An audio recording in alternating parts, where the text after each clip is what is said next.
ஸ்தோத்திரம் ஆண்டவரே. இந்த அருமையான நேரத்திற்காக நீங்கள் எனக்கு கிருபையாய் கொடுத்த இந்த வாய்ப்பிற்காக உங்களுக்கு நன்றி ஆண்டவரே. என்னை மறைத்து இயேசுவா நீங்க வெளிப்படுங்க, நான் சிறுகவும் இப்பெருகும் வேண்டும். இயேசு நாமத்தில் ஜெபிக்கிறேன் நல்ல பிதாவே. அன்பு எத்தனை பெரிதையா இயேசையா, அன்பு பெரிதையா, அன்பு எத்தனை பெரிதையா இயேசையா, அன்பு பெரிதையா. எப்படி நான் மறப்பேன், எப்படி நான் மறப்பேன், எப்படி நான் மறப்பேன் அன்பை. எப்படி நான் மறப்பேன், எப்படி நான் மறப்பேன், எப்படி நான் மறப்பேன் அன்பை. அன்பு எத்தனை பெரிதையா இயேசையா,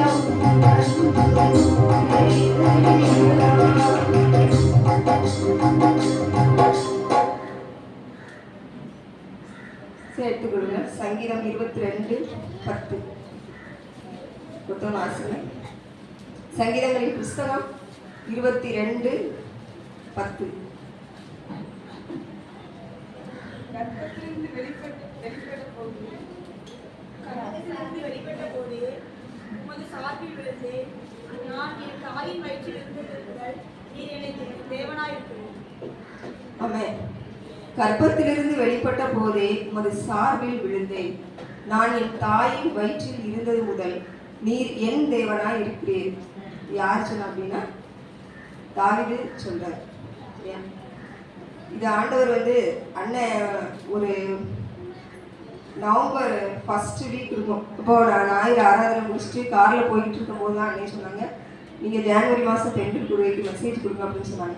அப்போ நான் சொன்னேன், நான் மெசேஜ் கொடுக்குற மாதிரி இல்லைன்னே, பார்க்கலாம் ஆண்டவர் நடத்தினேன் அப்படின்னு சொன்னேன். எப்போவுமே ஓகே சொல்லிடுவேன், என்ன சொன்னாலும் மறக்க சொல்ல மாட்டேன். நான் சொன்னேன், நான் பார்க்கலாம் அப்படின்னு சொன்னேன். ஆண்டவர் நடத்தினேன். அது சொன்னாங்க, இல்லை நீங்கள் தான் கொடுக்கணும் அப்படின்னு சொன்னாங்க. அப்போது சொன்னாங்க, ஞாயிற்றுக்கிழமை சொன்னாங்க. நான் அதில் எந்த இதுவுமே இல்லை. ஏன்னா அப்போதே இருந்த சூழ்நிலை எனக்கு ரொம்ப அப்படியே கசப்பாகவே இருந்துச்சு. மற்றவங்க மேலே கசப்பு கிடையாது, என்னுடைய சூழ்நிலையை குறித்து என்னை குறித்து எனக்கே கசப்பு. பல கேள்விகள் இருந்துகிட்டு இருந்தது. அப்போது திங்கட்கிழமை காலையில், அடுத்த நாள் காலையில் ஆண்டவரே எனக்கு இந்த வார்த்தையை கொடுத்தார். கர்ப்பத்திலிருந்து வெளிப்பட்ட போதே ஒரு சார்பில் விழுந்தேன் அப்படிங்கிற வார்த்தையை கொடுத்து ஆண்டவர் என்னை எழுப்பினார். அதுக்கப்புறம் பெண்கள் கூடுகைக்காக, இந்த கூடுகைக்காக அவரே இந்த வார்த்தையை கொடுத்தார். அவரே நடத்தினார். அவரே ஒவ்வொரு காரியங்களையும் குறித்து அவரே எனக்கு நடத்தினார். இந்த வார்த்தை தான் இது. இன்னைக்கு இயேசுப்பா அவங்ககிட்ட பேசுகிற வார்த்தை. கர்ப்பத்திலிருந்து வெளிப்பட்ட போதே உமது சார்பில் விழுந்தேன். நான் என் தாயின் வயிற்றில் இருந்தது முதல் நீர் என் தேவனாய் இருக்கிறீர். தாவீது எதுக்காக இந்த வார்த்தை எழுதினார் அப்படின்னா, அதுக்கு உள்ள பல வழிகள் இருக்கு, பல வேதனைகள் இருக்கு. தாவீது ராஜா, அவருடைய பிறப்பு, அவருடைய பிறந்த குடும்பமே அவரை கைவிட்டது. தாய் தகப்பனை, பெற்ற தாய் தகப்பனே அவரை கைவிட்டாங்க. அதனாலதான் ஒரு வசனம் அதில் இருக்கிறார், தகப்பனும் தாயும் என்னை கைவிட்டாலும் நீர் என்னை சேர்த்துக் கொள்வீர். ஆங்கில மொழிபெயர்ப்புல இதமா இருக்கிறதா சொல்றாங்க, தகப்பனும் தாயும் என்னை கைவிட்டார்கள் அப்படின்னு சொல்லி. அப்போ இதே வசனம் கர்ப்பத்திலிருந்து வெளிப்பட்ட போதே ஒரு சார்பில் விழுந்தேன், நம்ம பைபிள் எப்படி இருக்கு, இன்னொரு டிரான்ஸ்லேஷன்ல இந்த மாதிரி கொடுத்துருக்குறாங்க. எப்படின்னா, கர்ப்பத்திலிருந்து வெளிப்பட்ட போதே நான் உம்மை நோக்கி தூக்கி எறியப்பட்டேன் அப்படின்னு. அப்போ என்ன அப்படின்னா, அதே தகப்பன் தாய்க்கு பிறந்தவர் தான், அதே தகப்பன் தாய்க்கு பிறந்தவர் தான். ஆனா விளக்கமா சொல்ல வேண்டிய அவசியம் இங்கே கிடையாது. நீங்க விரும்புறவங்க நீங்க தனியா யூடியூப்ல இதே போட்டு பார்த்து வச்சுக்கோங்க.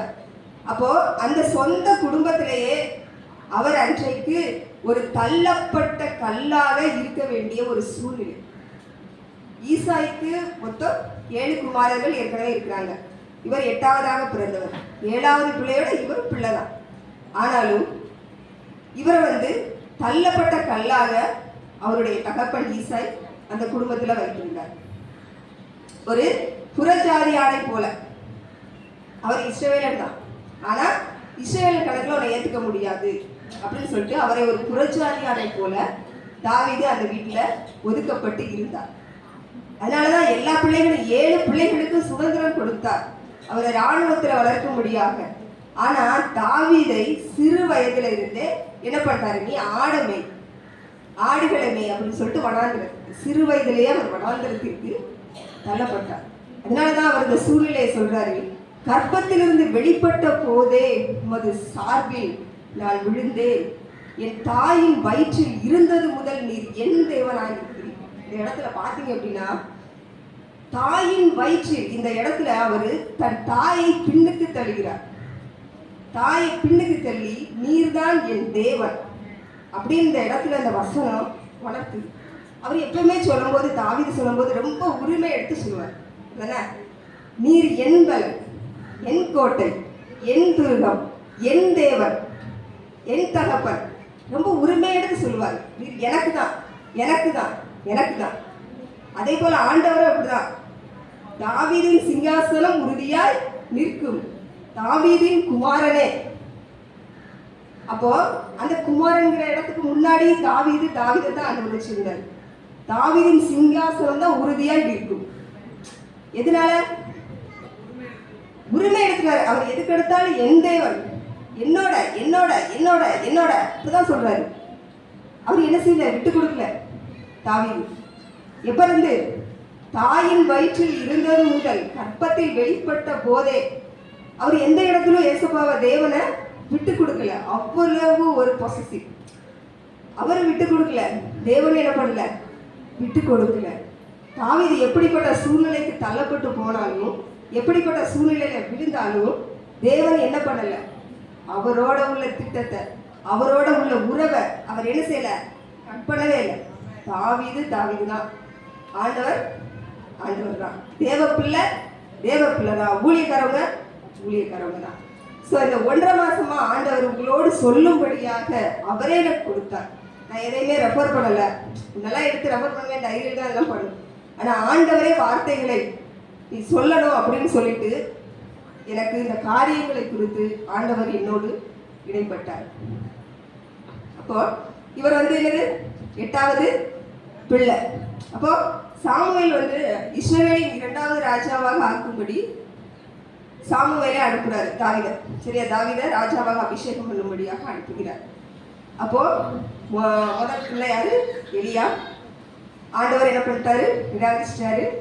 அடுத்து 2வது பிள்ளை அங்கதா. அடுத்து சம்மாக்கு ஒருவரா கடந்து போறாங்க. கடைசியா என்ன பண்றாரு, 7 பிள்ளைகள் போயிட்டாங்க. யாருமே இல்லை வீட்டுல, 7 பிள்ளை தான் இருக்காங்க. ஏன்னா தாவீது எப்பவுமே தான் இருப்பாரு, வனாந்திரத்துல தான் இருப்பாரு. அப்போ 7 பிள்ளைகளே கடந்து போயிட்டாங்க, வேற யார் இருக்கா? அப்போ ஆண்டவர் சொல்றாரு சாமுவேல்கிட்ட, இன்னொருத்தவங்க இருக்கான் வர சொல்லு அப்படின்னு. அப்ப சொல்லும் போது வனாந்திரத்துல தாவீதை என்ன பண்ண மாட்டாங்க, கணக்கிலே எடுத்துக்க மாட்டாங்க. அப்ப யோசிக்கிறாங்க வேற யாரு இருக்கு, அப்ப தாவீதா இருக்கும் அப்படின்னு சொல்லவும் தாவீதை கூட்டிட்டு வரவங்க இவனை ராஜாவாக நீ அபிஷேகம் பண்ணு அப்படின்னு சொல்றாரு. அப்போ மனிதன் முகத்தை பார்ப்பான், தேவரின் நீரோ இருதயத்தை பார்க்கிறவராய் இருக்கிறீர். ஸோ ஆண்டவர் உங்களுக்கு சொல்றாரு, ஒருவனை அவன் தாய் தேற்றுவது போல நான் உங்களை தேற்றுவேன். அதான் ஆண்டவர் அம்மாவை போல தேற்றுகிறவர், தகப்பனை போல சிரிச்சிக்கிறவர். ஹல்லேலூயா. தகப்பனை போல சிரிச்சித்து அப்பா அடிப்பாரு, அரட்டுவாரு, உடனே என்ன பண்ணுவாங்க, அம்மா அழைப்பாங்க. அம்மாவோட அன்பு, அவர் ஒரு தாயை போல தேற்றுகிறவர். கடந்த வருஷம்லாம் நம்ம என்ன பட்டிருக்கலாம், அடிபட்டிருக்கலாம், காயப்பட்டிருக்கலாம், உபத்திரவப்பட்டிருக்கலாம். ஆனா இந்த வருஷம் ஆண்டவர் சொல்றாரு, இந்த வருஷம் நான் உங்களை தேற்றுவேன், உங்களை கரத்துல எடுத்து நான் என்ன செய்வேன், உங்களை ஆறுதல் படுத்தி உங்களை தேற்றி உங்களை ஒரு அழகான பொற்பாத்திரமாக நான் இந்த வருஷம் உங்களை ஜொலிக்க பண்ணுவேன் அப்படின்னு ஆண்டவர் சொல்றாரு. இப்ப குயவன் பாத்தீங்க அப்படின்னா, ஹல்லேலூயா. இப்ப குயவனை பாத்தீங்க அப்படின்னா என்ன பண்ணுவாரு, களிமண்ணை போட்டு மிதிப்பார். சரியில்லாத பட்சத்துல மிதிக்கிறாரு. மிதிச்ச பிறகு அப்படியே போட்டு போனோடனே அது என்ன ஆகுறது இல்லை, பானை ஆகுறது இல்லை. திரும்ப அதே குயவன் தான் என்ன பண்றாரு, கண்ணே மணியே மிதிச்சிட்டேன் வா அப்படின்னு சொல்லி என்ன பண்றாரு, எடுக்கிறாரு. எவ்வளவுக்கு எவ்வளவு மிதிச்சாரோ அதை விட அதிகமாவே என்ன பண்றாரு, தன் கையை வச்சு தேய்க்கிறாரு. தேத்தி, அதான் அன்பு, தேவனுடைய அன்பு. தேத்தி தேத்தி தேத்தி என்ன பண்றாரு, கொண்டு வரும். இந்த வருஷத்துல நீங்க எந்த வகையிலாலும் காயப்பட்டிருக்கலாம்.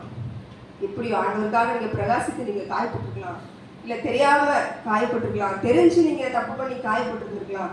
ஆனாலும் எஸ்அப்பா இன்னைக்கு சொல்றாங்க, நீங்க தாயின் வயிற்றில் உருவாகும் முன்னமே நீங்க தெரிந்தெடுக்கப்பட்டபடினால இந்த வருஷம் ஆண்டவர் அந்த காயங்களை எல்லாம் ஆற்றி அவர் தம்முடைய அன்பை நமக்கு ஊற்றி என்ன பண்ண போகிறாரு, இந்த வருஷம் அழகான களிமண் பானை கிடையாது, பொற்பாத்திரமாக எப்பவுமே நம்மளை ரொம்ப அப்பர் லெவலுக்கு தான் என்ன பண்ணுவாரு, நம்மளை வைப்பாரு. பொற்பாத்திரமாக இந்த வருஷம் நீங்க என்ன பண்ண போறீங்க, ஒவ்வொருவரும் ஜொலிக்க போறீங்க. முந்தின ஆலயத்தின் மகிமையை பார்க்கிலும் பிந்தின ஆலயத்தின் மகிமை பெரிதா இருக்கும். கரங்களை தட்டுங்க.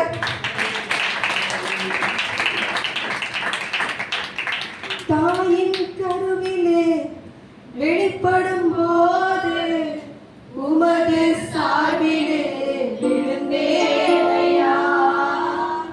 தாயின் கருவிலே வெளிப்படும் போது உமது சார்பிலே விழுந்தேனையா. என்கிட்ட வந்து தொட்டு பார்த்து அழைத்து கொண்டவரே, ஒரு முத்தம் வந்து சொட்டு என்று சேர்த்து கொண்டவரே, இந்த பாசத்துக்கு இல்லை இல்லையப்பா, ஏசப்பா, இந்த பாசத்துக்கு இல்லை இல்லையப்பா.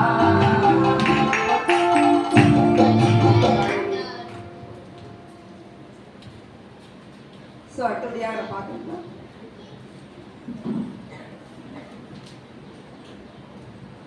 ஸோ தேவன் யாரை தேர்ந்தெடுக்கிறார் அப்படின்னா, ஆண்டவர் சொல்றாரு யோவான் 15:16, நீங்கள் என்னை தெரிந்து கொள்ளவில்லை, நான் உங்களை தெரிந்து கொண்டேன் அப்படின்னு சொல்றாரு.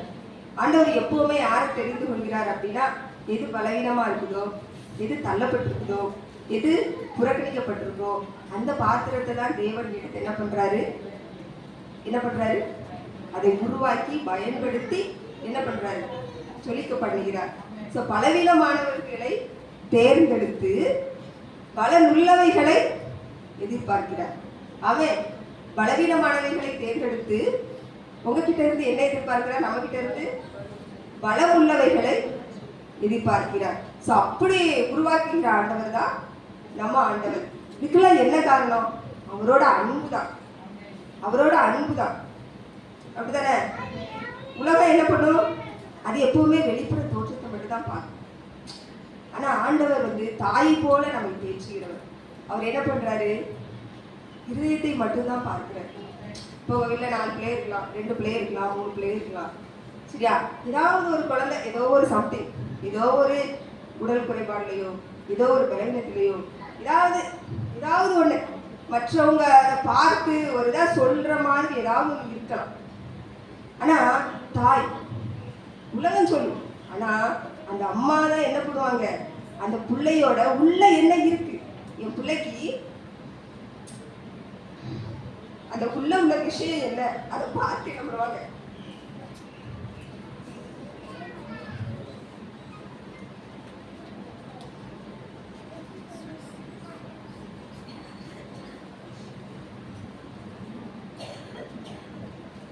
அந்த உள்ள விஷயத்தை பார்த்து கடைசி வரை அந்த பிள்ளைக்காகவே அந்த தாயோட அன்பு தான் என்ன செய்யும், இருக்கும். ஆனா மற்ற உறவுகள், மற்ற எல்லாம் கூட பிறந்த சகோதர சகோதரிகள் கூட என்ன செய்வாங்க, பா நான் எப்படி இருக்கேன் பாரு அப்படின்னு சொல்லி என்ன பண்ணுவாங்க, டீஸ் பண்ணுவாங்க. ஆனா அந்த அம்மாவுக்கு தான் தெரியும், என் பிள்ளைக்குள்ள இந்த திறமை இருக்கு, என் பிள்ளை சாதிக்கும், நான் இதை கொண்டு வருவேன், இந்த பிள்ளைக்குள்ள இந்த விசேஷித்தமானது இருக்கு அப்படின்னு சொல்லிட்டு அந்த தாயோட அன்பு தான், தாய் தான் கடைசி வரைக்கும் அந்த குழந்தைக்காக வாழ்வாங்க. ஆண்டவரோ உங்களை தாயை போல தேற்றுகிறவர். அவர் வந்து ஒரு நாள் வெளிப்புற தோற்றத்தை பார்க்கிறவரே அல்ல. அவர் என்ன பண்ணுவார், வெளிப்புற தோற்றத்தை காட்டிலும் உள்ள என்ன பண்ணுவார், உள்ள இருக்கிற இருதயத்தை பார்க்கிறவர். என் பிள்ளைக்குள்ள என்ன நல்ல விஷயம் இருக்கு.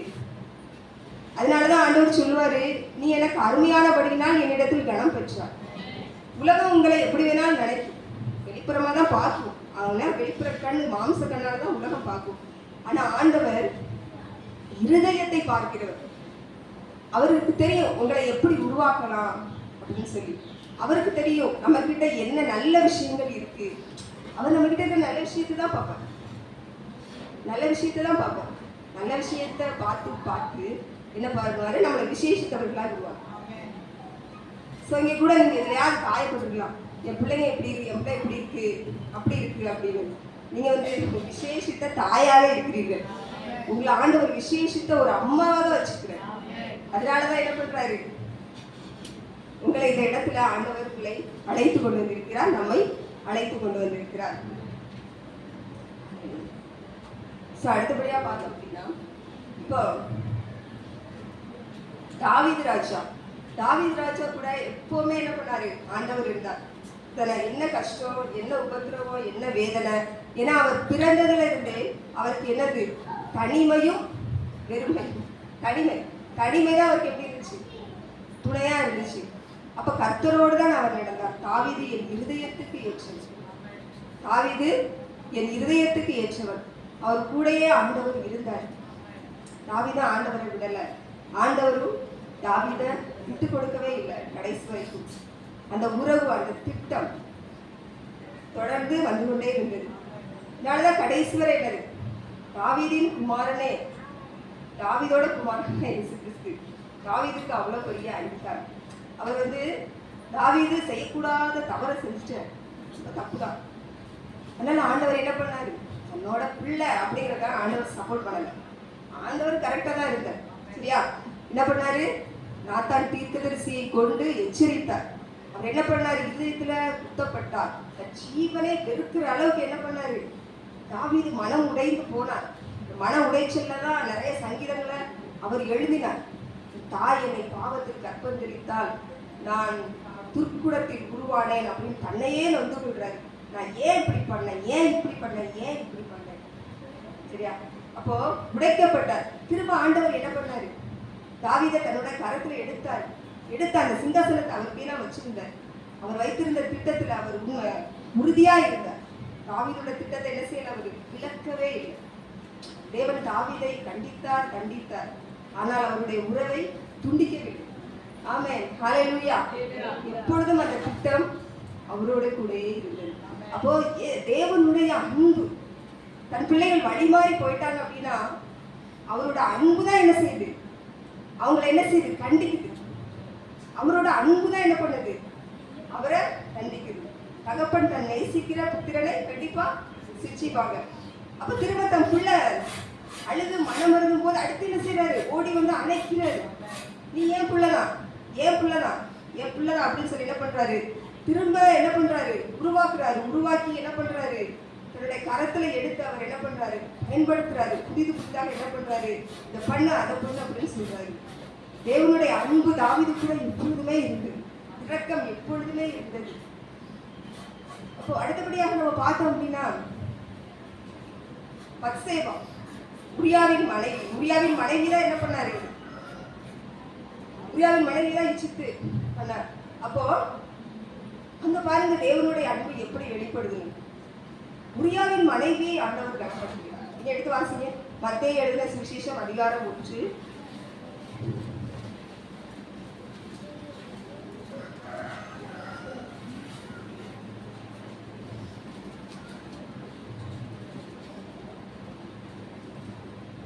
அதிகாரம் 1 வசனம் 5 6 வசனம்.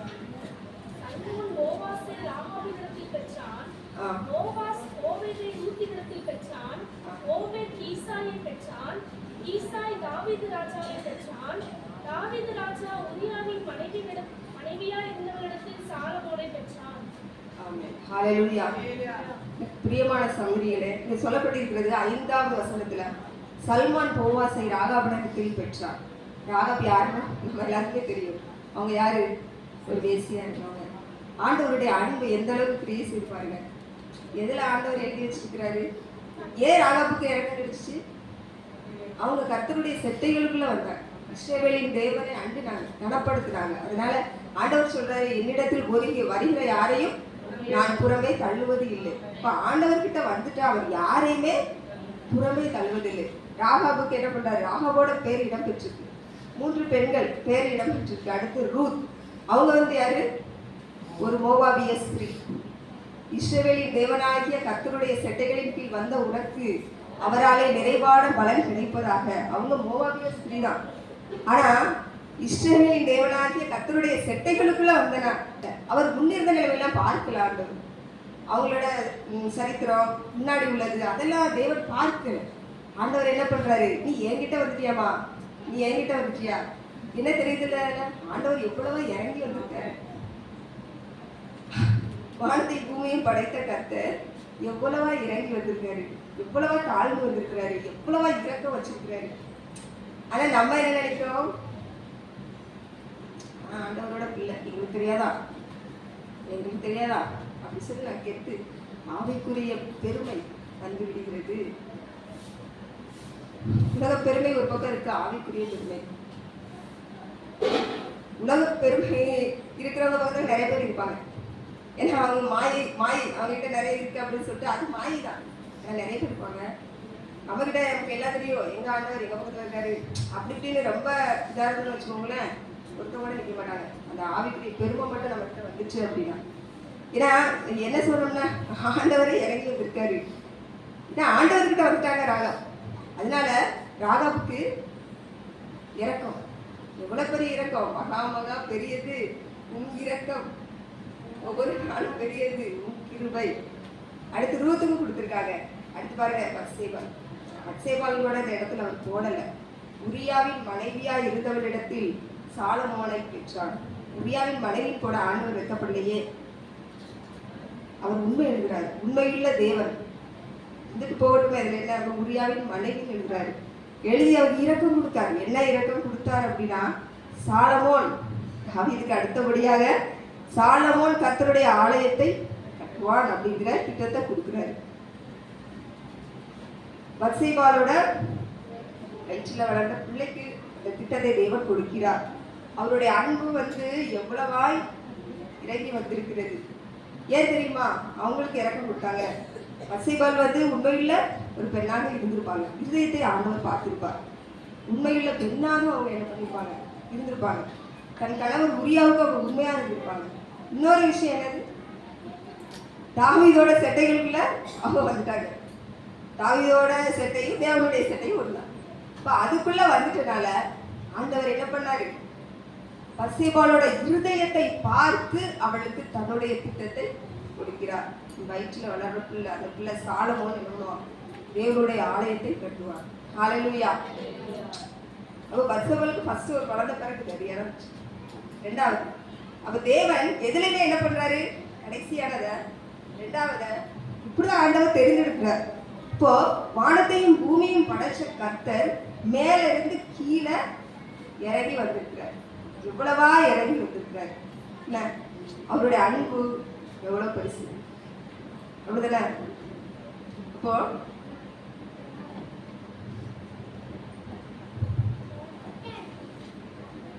ஆண்டவருக்கு தெரியும், பல 100 ஆண்டுகளுக்கு முன்னே எழுதப்பட்டது. என்ன தெரியும்? நம்ம இந்த உலகத்துக்கு போனோம் அப்படின்னா, இந்த உலகத்தில் உள்ளவங்க நம்ம என்ன செய்வாங்க?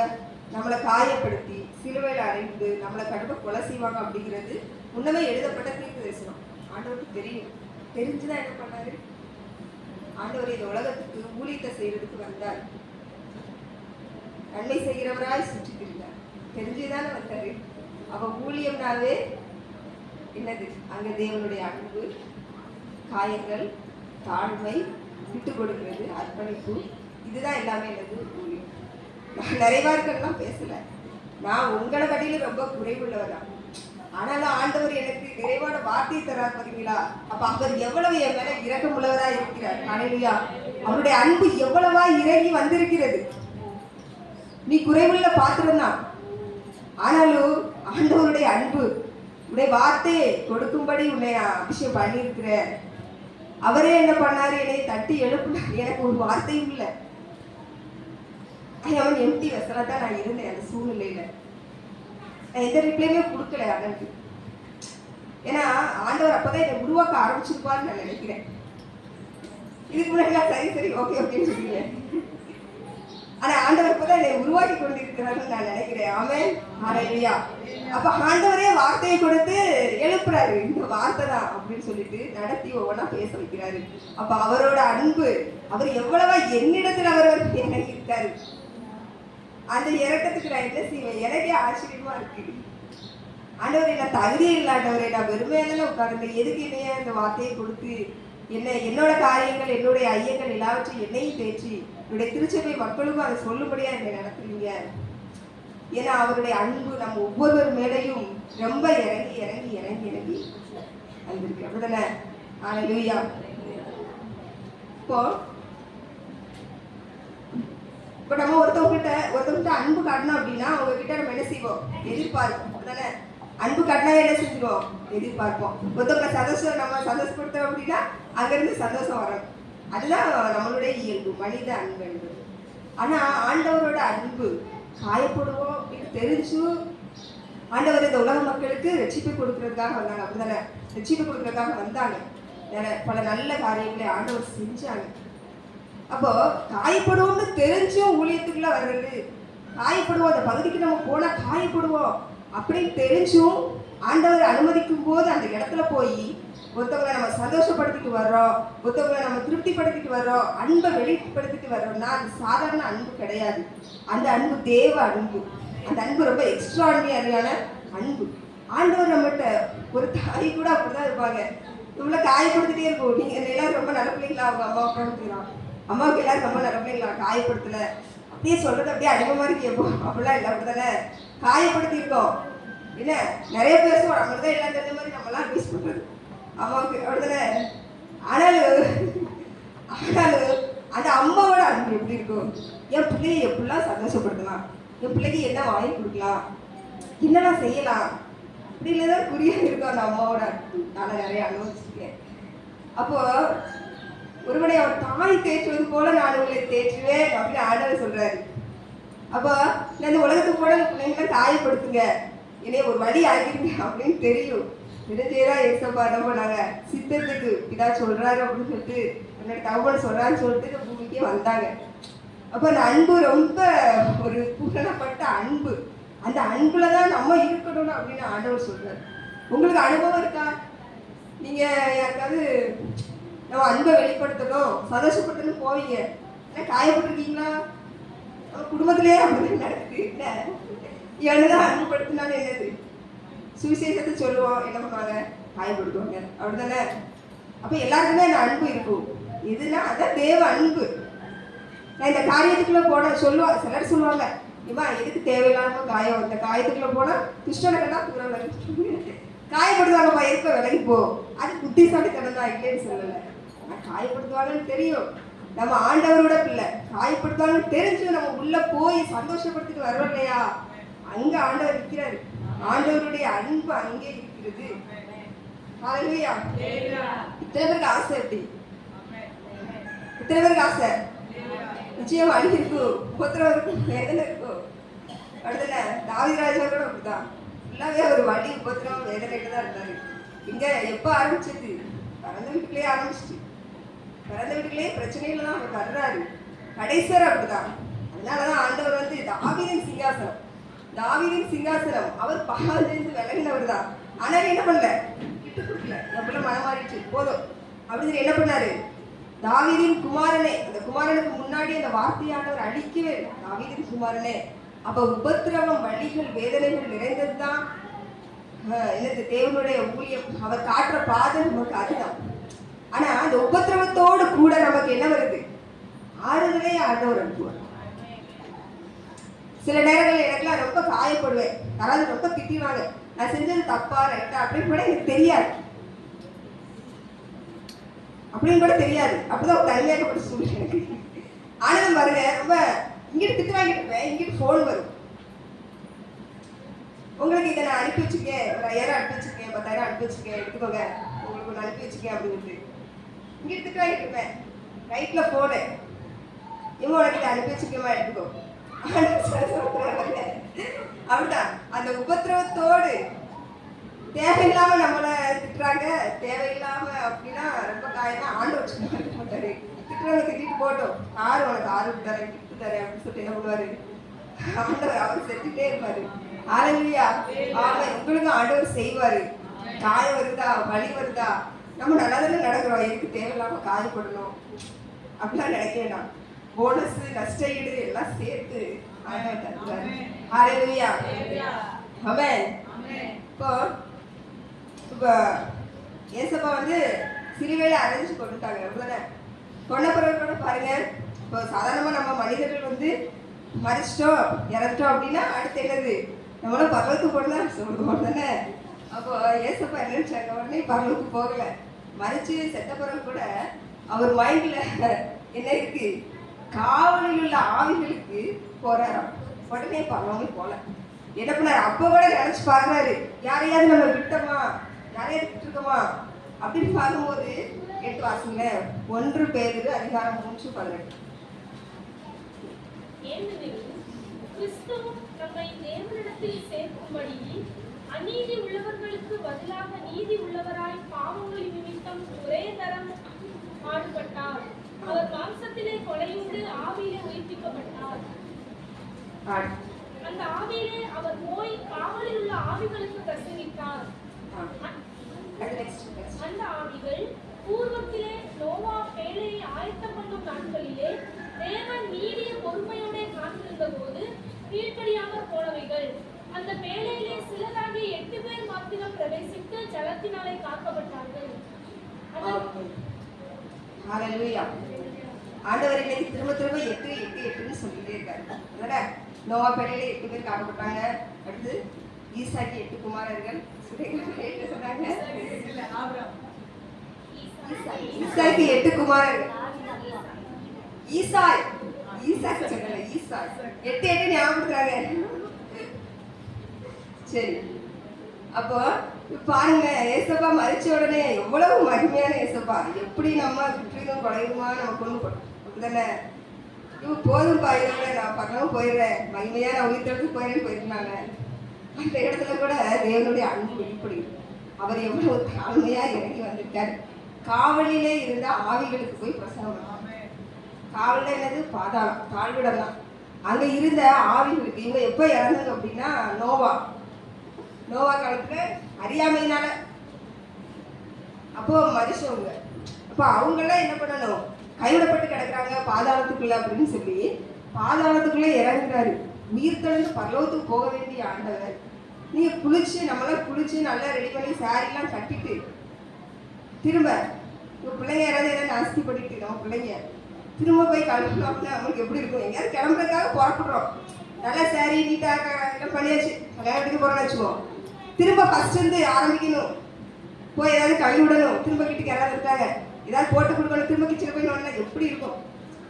ஆண்டவர் பாருங்க, மறிச்சு செத்த பிறகு பரலோகத்துக்கு போக வேண்டிய ஆண்டவர் எங்க இறங்குறாரு, பாதாளத்துக்குள்ள இறங்குறாரு. ஏன், அந்த அன்பு, அவருடைய தாழ்மை. இன்னும் யாராவது விடுபட்டிருக்காங்களா, அப்ப கூட அவருடைய ஆவி பிடிக்குது. அப்போ உள்ள போய் பிரசங்கம் பண்ணி, எதுக்காக பிரசங்கம் பண்ணாரு, எதுக்காக உள்ள இறங்கினாரு, எதுக்காக தாழ்விடத்துக்குள்ள இறங்கினாரு, அவங்கள எல்லாம் மேல கொண்டு போயிருக்காரு. மேல போக வேண்டிய ஆண்டவர் கீழே இறங்கி அவங்கள திரும்ப மேல கொண்டு போகிறதுக்காக அவர் இறங்கினார். சரி, அந்த பிரசங்கத்தையும் பண்ணிட்டு ஏசப்பா 3 நாள் உயிரோட எழுவிட்டாங்க.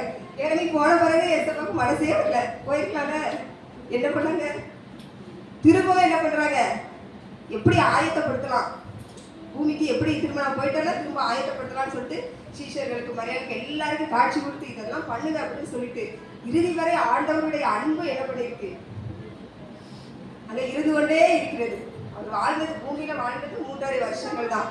ஆனாலும் எப்படியெல்லாம் தன்னுடைய அன்பை வெளிப்படுத்த முடியுமோ எப்படியெல்லாம் ஆண்டவர் என்ன பண்ணாரு, இறங்கி கடைசியில மரண தருவாயில கூட அவர் என்ன பண்ணியிருக்காரு, தாழ்மையை தான் நமக்கு வந்து கற்றுக் கொடுத்து தாழ்மை, அன்பு, தேவ அன்பு. இன்னொரு காரியத்தை போச்சு, யோவான் எழுதின சுவிசேஷம்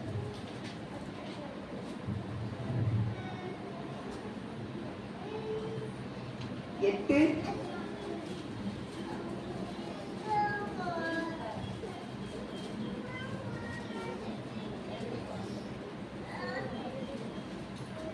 யோவான் சுவிசேஷம் 8ல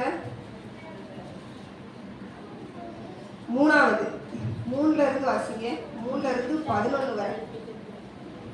அப்பொழுது விபச்சாரத்துடன் கண்டுபிடிக்கப்பட்ட ஒரு ஸ்திரீயை வேதபாரகரும் பரிசேயரும் அவரிடத்தில் கொண்டு வந்து அவளை நடுவே நிறுத்தி, போதகரே, இந்த ஸ்திரீ விபச்சாரத்தில் கையும் மெய்யுமாய் பிடிக்கப்பட்டால் இப்படிப்பட்டவர்களை கல்லறிந்து கொள்ள வேண்டும் என்று மோசே நியாயப்பிரமாணத்தில் நமக்கு கட்டளையிட்டிருக்கிறாரே, நீர் என்ன சொல்லுகிறீர் என்றார்கள். அவர் மேல் குற்றம் சுமத்துவதற்கான காரணம் உண்டாகும் பொருட்டு அவரை சோதிக்கும்படி இப்படி சொன்னார்கள். இயேசுவோ குனிந்து விரலினால் தரையிலே எழுதினார். அவர்கள் ஓயாமல் அவரை கேட்டுக் கொண்டிருக்கையில் அவர் நிமிர்ந்து பார்த்து, உங்களில் பாவமில்லாதவன் இவர் மேல் முதலாவது கல்லறிய கடவுள் என்று சொல்லி அவர் மறுபடியும் குனிந்து தரையிலே எழுதினார்.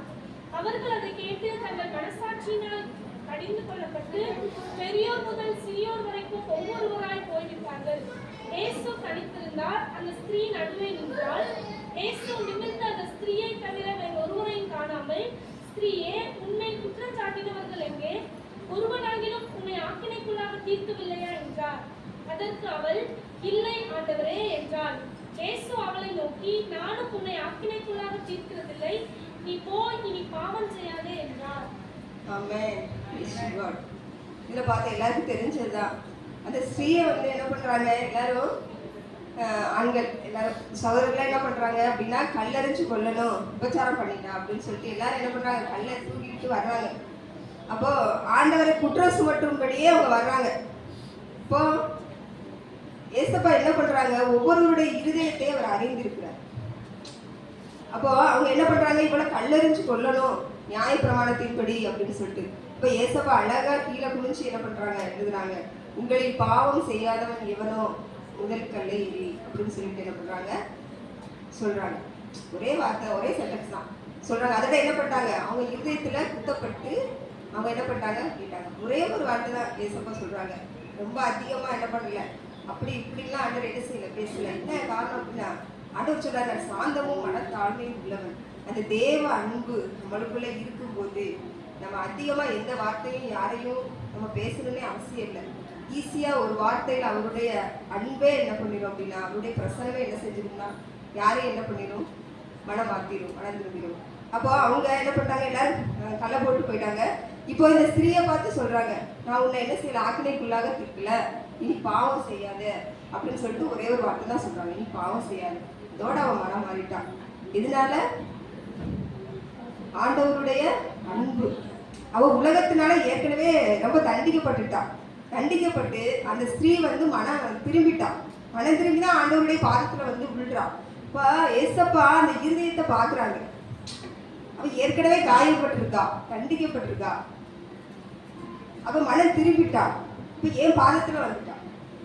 இனி நானே என்ன செய்யக்கூடாது, அந்த பிள்ளைய ஆக்கினைக்குள்ளாக, அந்த சகோதரி ஆக்கினைக்குள்ளாக என்ன செய்யக்கூடாது, தீர்க்கக்கூடாது அப்படின்னு சொல்லிட்டு, இனி பாவம் செய்யாத அப்படின்னு சொல்லிட்டு சாந்தம் சொல்லிட்டார்.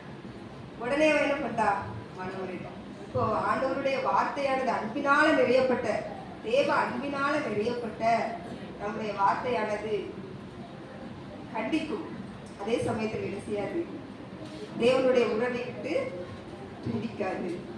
நம்ம எப்பவுமே தேவ அன்பினால நம்ம நிறையப்பட்டிருக்கணும். இரக்கத்தை ஆண்டவர் விரும்புகிறார். அவருடைய இரக்கம் மகா பெரியது. மத்திய சுவிசேஷத்துல 1வது அதிகாரத்துல புதிய ஏற்பாட்டுல இயேசு கிறிஸ்துவோட வரலாறுல 3 சகோதரிகள் என்ன பண்ணிருக்காங்க, இடம் பெற்றிருக்காங்க. 3 சகோதரிகளுமே தேர்ந்தெடுத்தது எப்படி, வேற வேற ஒவ்வொரு பின்னணியில. ஆனா ஆண்டவர் எதுக்கு இறக்கம் கொடுத்தாரு, என்கிட்ட வந்துட்டுல அப்போ உனக்கு இரக்கம் உண்டு, என்னுடைய கூட்டத்தை நான் உனக்கு தருவேன் அப்படின்னு சொல்லி அந்த முதல் இதுலயே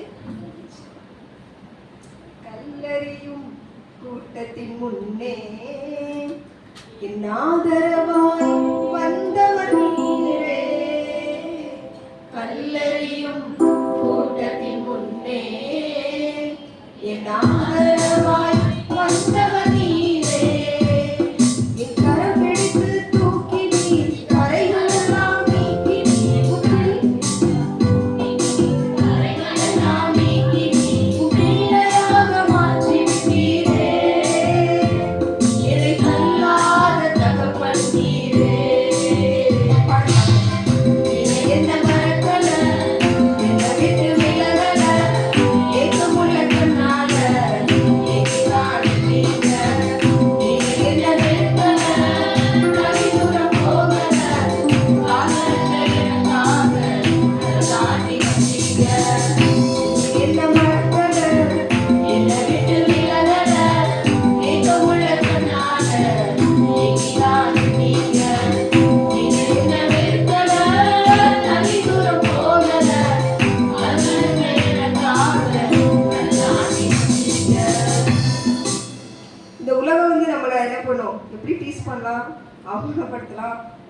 நம்மளுக்கு ஒரு வார்த்தை கொடுக்குறாரு.